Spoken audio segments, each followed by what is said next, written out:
Sekarang HET kan 15.700, harga maksud saya harga hari ini. Ya, kalau dibandingkan setahun yang lalu malah 16.800. Ya, artinya sebenarnya minyak kita itu tidak naik dibanding tahun sebelumnya.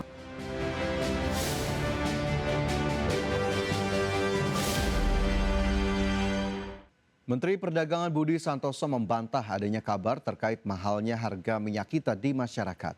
Menurut Mendak, saat ini harga minyak kita di rentang Rp15.900 per liter. Harga tersebut memang masih di atas harga eceran tertinggi yang dipatok Rp15.700 per liter. Mendak menjelaskan bahwa minyak kita merupakan produk domestic market obligation yang jumlahnya bergantung pada aktivitas ekspor sehingga ketersediaannya memang terbatas. Saat ini pemerintah juga sedang memfokuskan distribusi minyak kita ke wilayah Papua. Ia meminta agar minyak kita tidak dijadikan satu-satunya indikator kelangkaan minyak goreng nasional. Menurutnya stok minyak masih melimpah dengan adanya pilihan merek lain atau second brand. Minyak kita sekarang berapa? Sekarang 15.900-an. Ya.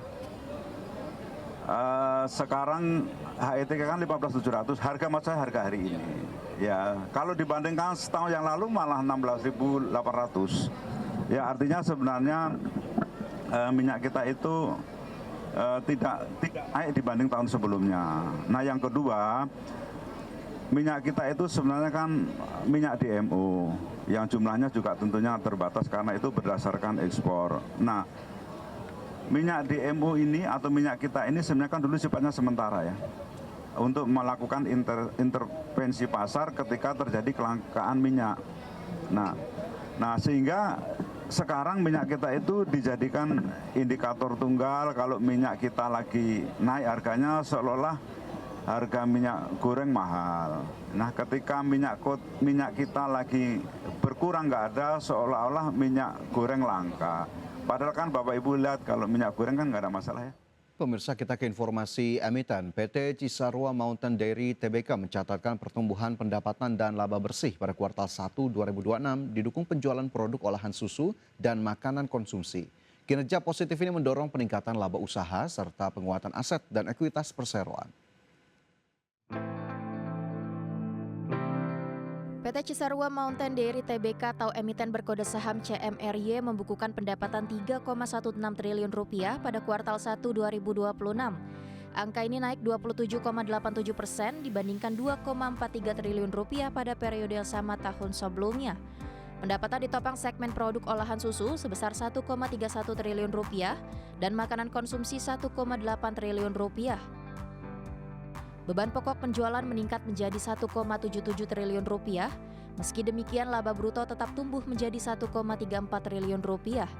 Laba usaha mencapai Rp629,01 miliar, naik dari Rp505,01 miliar pada kuartal 1 2025.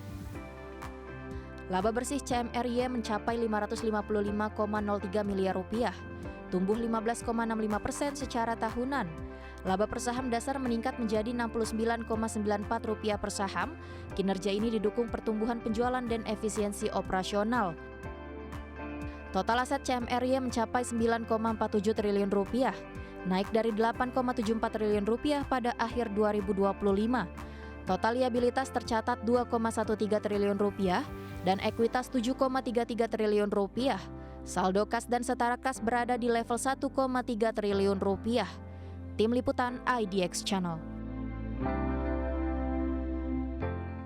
PT Tower bersama Infrastruktur Tbk mencatatkan penurunan pendapatan dan laba pada kuartal 1 2026 seiring kenaikan beban operasional.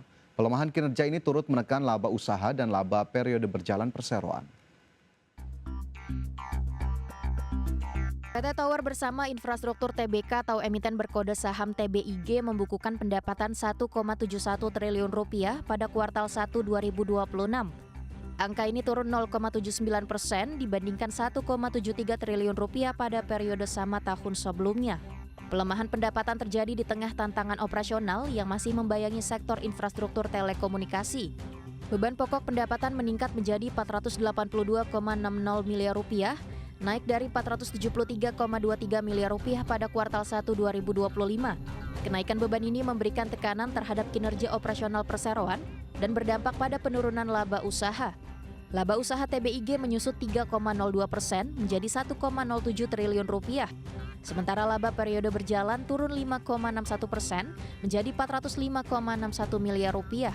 Penurunan ini terjadi seiring pendapatan yang melemah dan kenaikan beban operasional perseroan. Hingga akhir Maret 2026, total aset TBIG tercatat 46,51 triliun rupiah. Total liabilitas mencapai 33,25 triliun rupiah, sementara ekuitas perseroan berada di level 13,26 triliun rupiah. Perseroan terus menjaga fondasi bisnis di tengah tekanan kinerja. Tim Liputan IDX Channel. PT Jayamas Medica Industri Tbk mencatatkan pertumbuhan penjualan dan laba bersih pada kuartal 1 2026 didukung kenaikan permintaan alat kesehatan domestik. Kinerja positif ini didorong peningkatan volume penjualan serta strategi ekspansi pasar dan produk perseroan.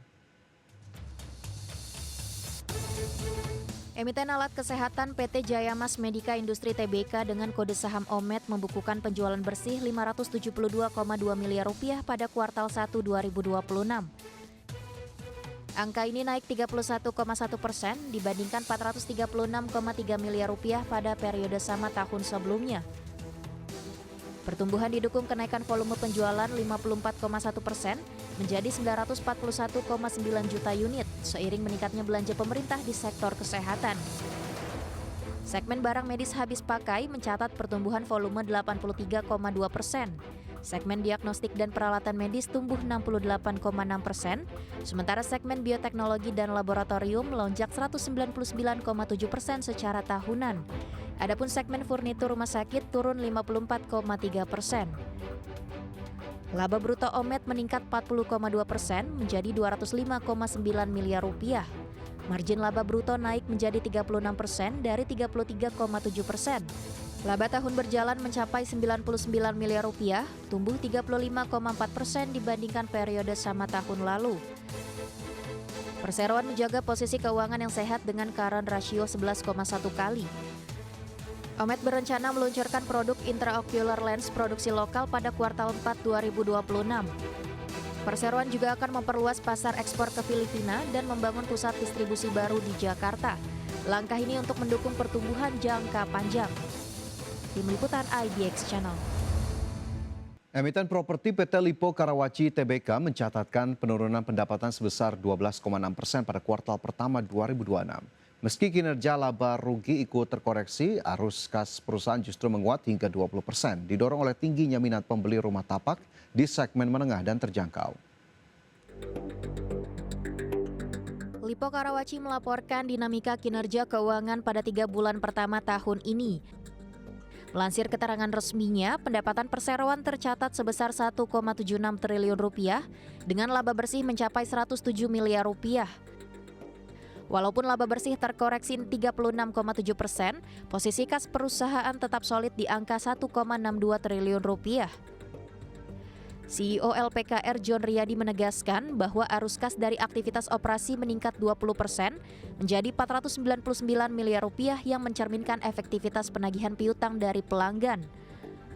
Performa prapenjualan atau marketing sales LPKR tercatat mencapai 1,95 triliun rupiah atau setara 32% dari target tahunan. Segmen residensial khususnya rumah tapak masih menjadi tulang punggung utama dengan kontribusi mencapai 84% dari total penjualan.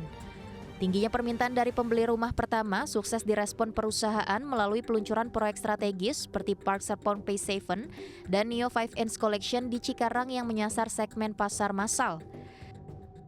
Selain sektor residensial, lini bisnis gaya hidup LPKR juga menunjukkan ketahanan yang stabil dengan pendapatan sebesar 310 miliar rupiah. Sektor retail mencatatkan pemulihan berkelanjutan di mana jumlah pengunjung mal meningkat 6% menjadi 11,5 juta orang per bulan. Manajemen berkomitmen untuk terus menjaga momentum pertumbuhan sepanjang 2026 dengan berfokus pada eksekusi proyek township serta pengelolaan modal yang prudent guna menghadapi fluktuasi ekonomi global. Berbagai sumber IDX Channel.